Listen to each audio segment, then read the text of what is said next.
إن الحمد لله نحمده ونستعينه ونستغفره ونعوذ بالله من شرور أنفسنا ومن سيئات أعمالنا من يهد الله فهو المهتد ومن يضلل فلن تجد له وليا مرشدا وأشهد أن لا إله إلا الله وحده لا شريك له الحفيظ العليم وأشهد أن سيدنا محمدا عبده ورسوله المبعوث رحمة للعالمين صلى الله وسلم عليه وعلى آله وأصحابه أجمعين. أعوذ بالله من الشيطان الرجيم. يا أيها الذين آمنوا اتقوا الله وآمنوا برسوله يؤتكم كفلين من رحمته ويجعل لكم نورا تمشون به ويغفر لكم والله غفور رحيم. أما بعد إخواني أخواتي الأحبة، mes chers frères et sœurs, يقول سبحانه وتعالى قل لن يصيبنا إلا ما كتب الله لنا هو مولانا وعلى الله فليتوكل المؤمنون. Dis, rien ne nous atteindra en dehors de ce qu'Allah a prescrit pour nous. Il est notre protecteur, c'est en Allah que les croyants doivent mettre leur confiance. سألت عائشة رضي الله عنها رسول الله صلى الله عليه وسلم عن الطاعون فأخبرها أنه كان عذابا يبعثه الله على من يشاء فجعله الله رحمة للمؤمنين فليس من عبد يقع الطاعون فيمكث في بلده صابرا يعلم أنه لن يصيبه إلا ما كتب الله له إلا كان له مثل أجر الشهيد. Aïcha, l'épouse du prophète sallallahu alayhi wa sallam, a interrogé son époux concernant la peste, une autre épidémie. Il lui répondit que c'était une punition qu'Allah envoyait à qui il voulait. Mais Allah subhanahu wa ta'ala avait aussi fait de ce fléau une source de miséricorde envers les croyants.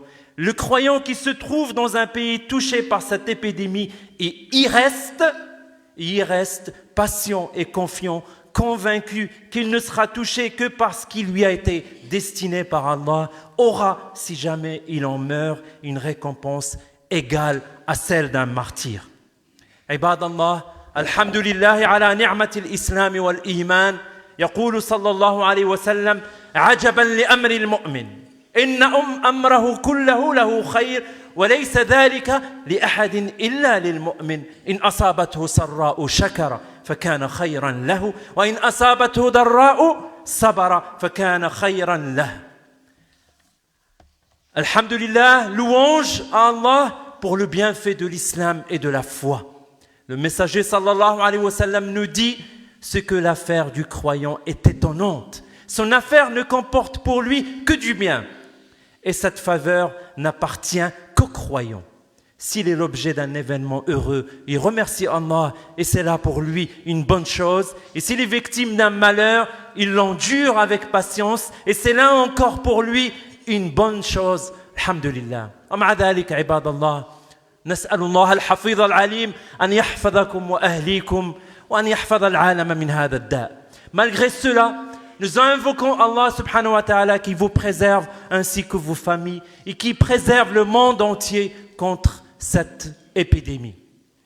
يقول سبحانه له معقبات من بين يديه ومن خلفه يحفظونه من أمر الله إن الله لا يغير ما بقوم حتى يغيروا ما بأنفسهم وإذا أراد الله بقوم سوءا فلا مرد له وما لهم من دونه من وال. Des anges sont attachés à chaque être humain et placés devant et derrière lui, le protègent sans cesse, sur ordre d'Allah. En vérité, Allah ne modifie point l'état d'un peuple tant que les individus qui le composent ne modifient pas ce qui est en eux-mêmes. Et quand Allah décide de punir un peuple, nul ne peut l'en empêcher, car les hommes en dehors d'Allah n'ont nul protecteur. Inna Allah la yughayyiru ma biqawmin hatta yughayyiru ma bi anfusihim. Allah ne modifie point l'état d'un peuple tant que les individus qui le composent ne modifient pas ce qui est en eux-mêmes. هذه الآية من سورة الرعد التي يساء فهمها واستعمالها في سياق الكلام عن شروط التغيير إلى الأحسن.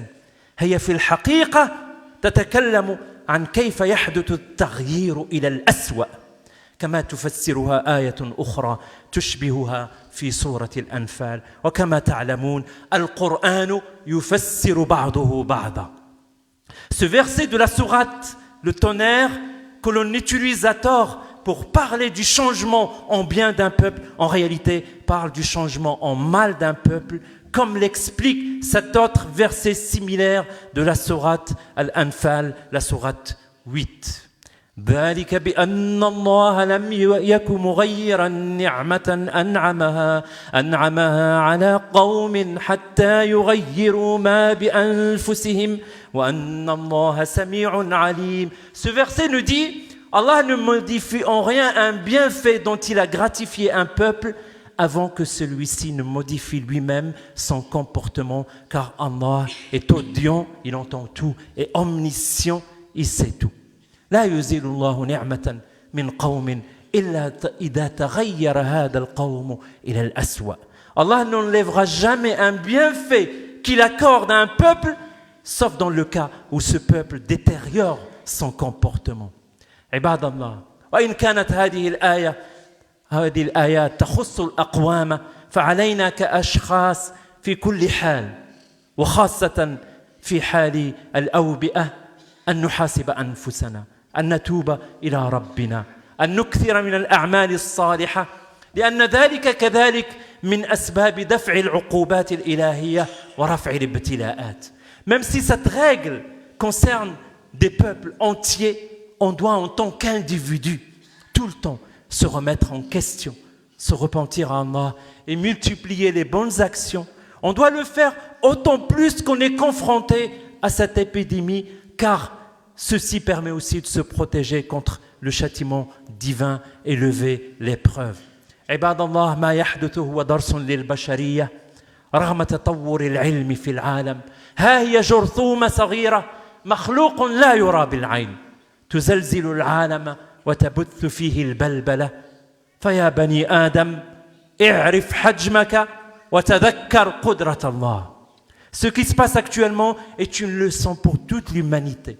Malgré le grand progrès scientifique, un virus, une minuscule créature invisible est en train de semer la panique dans le monde entier.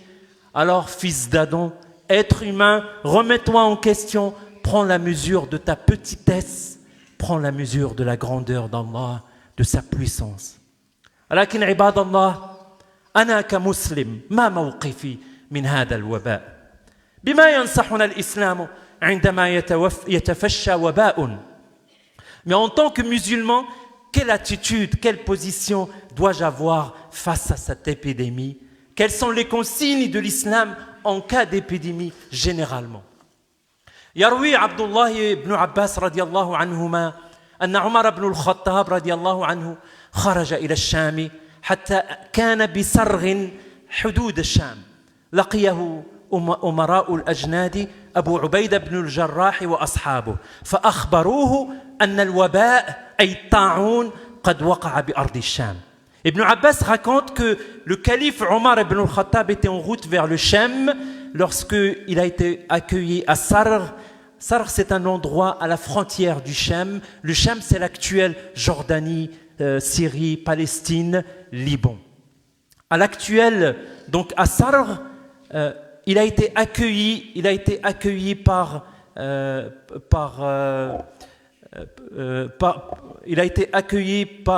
Abu Ubaïda ibn al-Jarrah et ses compagnons.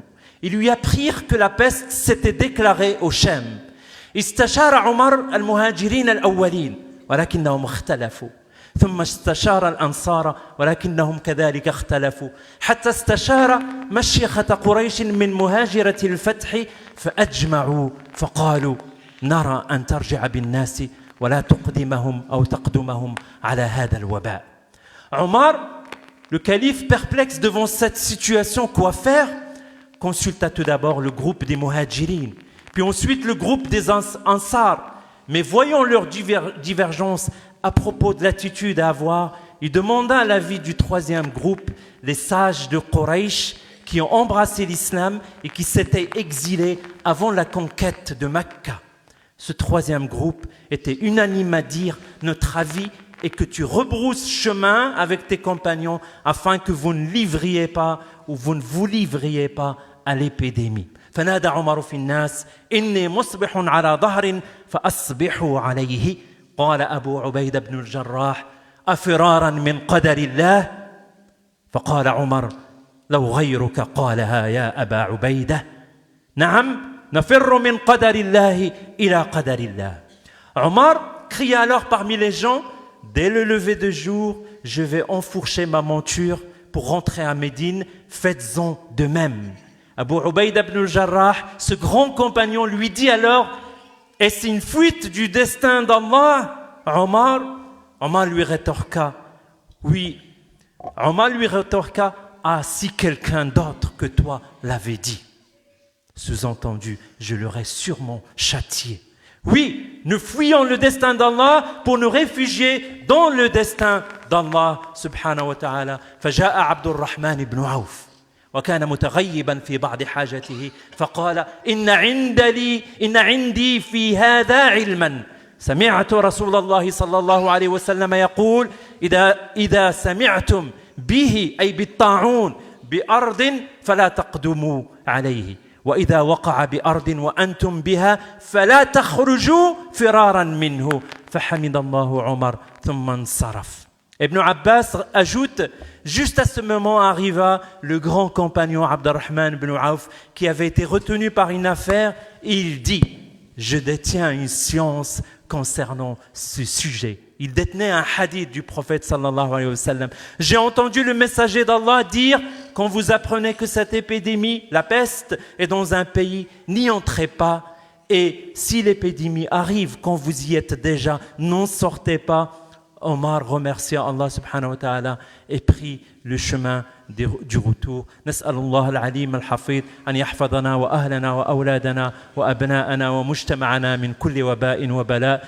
Qu'Allah l'omniscient, le protecteur, nous préserve ainsi que tous les humains de cette épreuve, de cette maladie. أقول قولي هذا واستغفر الله لي ولكم ولسائر المسلمين فاستغفروه إنه هو الغفور الرحيم.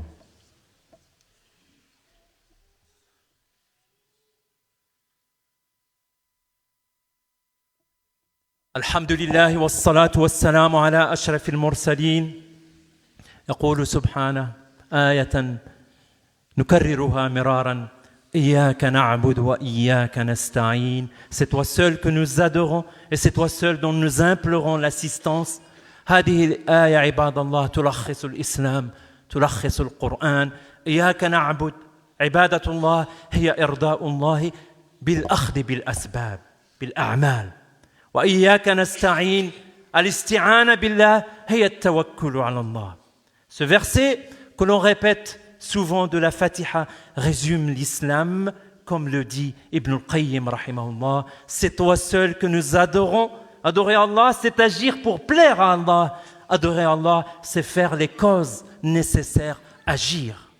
Quant à la seconde partie, c'est toi seul dont nous implorons l'assistance. Il s'agit de tawakkul, demander l'assistance à Allah et en même temps placer toute sa confiance en lui. الأخذ بالأسباب هو أخذ كل التدابير لتفادي هذا الوباء. تدابير يذكرها أهل الاختصاص وفي حال الإصابة عافاكم الله يجب العلاج. Face à cette épidémie, comme dans toute sa vie, il faut faire les causes nécessaires, faire toutes les causes nécessaires pour éviter d'être contaminé. Suivre en cela l'avis des spécialistes, éviter les rassemblements non nécessaires, éviter de se serrer les mains, de faire la bise, éviter de toucher sa bouche, son nez, se frotter ses yeux avec ses mains, laver ses mains aussi souvent que possible avec du savon ou du gel, éviter de toucher avec ses mains les objets publics, les barres dans les transports, les poignées de porte, les touches d'ascenseur, éviter de boire avec des gobelets déjà utilisés. Des mesures de bon sens. Il faut croire en cela, les experts et ne pas croire des gens qui disent que c'est pas grave, ce n'est rien, en fait, on nous ment, etc. Les personnes âgées sont plus sensibles à cette maladie. Donc évitez de sortir et même ne pas venir à la mosquée, c'est pas grave parce que la vie de l'être humain est plus importante. Les prières, on peut les faire à la maison. Et sans oublier de faire les invocations nécessaires. قال صلى الله عليه وسلم ما من عبد يقول في صباح كل يوم ومساء بسم الله الذي لا يضر مع اسمه شيء في الأرض ولا في السماء وهو السميع العليم 3 مرات لم يضره شيء. Le messager sallallahu alayhi wa sallam nous dit « Rien ne saurait nuire à un serviteur qui répète 3 fois chaque matin et chaque soir au nom d'Allah dont la mention empêche toute chose de nuire tant sur la terre que dans le ciel. Il entend toute chose et est omniscient. » بسم الله الذي لا يضر مع اسمه شيء في الأرض ولا في السماء وهو السميع العليم. وهناك دعاء آخر يقول صلى الله عليه وسلم في هذا الدعاء اللهم إني أعوذ بك من البرص والجنون والجذام ومن سيء الأسقام. Un autre dua qu'on peut dire aussi, oh Allah, je me réfugie auprès de toi contre la lèpre, la folie, l'éléphantiasis et les mauvaises maladies. Allahumma afina wahfad al-alama ya Rab. Allahumma aslihna wa aslih bina. Allahumma ij'alna mimman idha btuliya sabar وإذا أعطي شكر وإذا أذنب استغفر. اللهم ارزقنا الرضا بقضائك وقدرك. اللهم وفقنا لصالح القول والعمل. اللهم آت أنفسنا تقواها وزكها أنت خير من زكاها أنت وليها ومولاها. اللهم ألف بين قلوبنا وآخي بيننا. اللهم انصر المستضعفين في العالم. اللهم اشف مرضانا وارحم موتانا. ربنا اغفر لنا ولإخواننا الذين سبقونا بالإيمان ولا تجعل في قلوبنا غلا للذين آمنوا ربنا إنك رؤوف رحيم. سبحان ربك رب العزة عما يصفون وسلام على المرسلين والحمد لله رب العالمين.